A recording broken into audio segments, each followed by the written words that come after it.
Bismillahirrahmanirrahim. Hurmatlı cemaatül muslimin.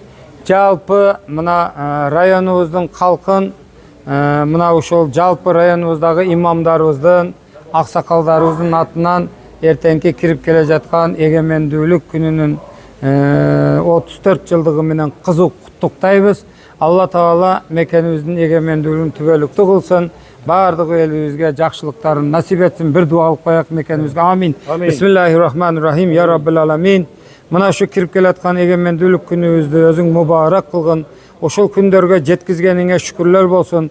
Мекенибиздин эгемендүүлүгү мындан да көп жылдар болушун, түбөлүк болушун өзүң насип эткин. Элибизди, журтубузду, мамлекетибизди Кудайым ар кандай баладан, казадан, беймал өлүмдөн, куртукматтан, шайтандык шарырдан, васвасастан, жаман адамдардын көзүнөн, жаман адамдардын сөзүнөн, кала берсе жаман адамдардын өзүнөн сактасын. Алла Таала мамлекетибизге өсүп өнүгүү берсин, президентибиздин ишине ийгилик берсин, жалпы элибизди ар кандай бала кырсыктардан сактап, эмики эгемендүүлүк күндөргө аман эсен жетиши баарыбызга насип этсин. Амин. Аллаху акбар. Саламат болуңуз.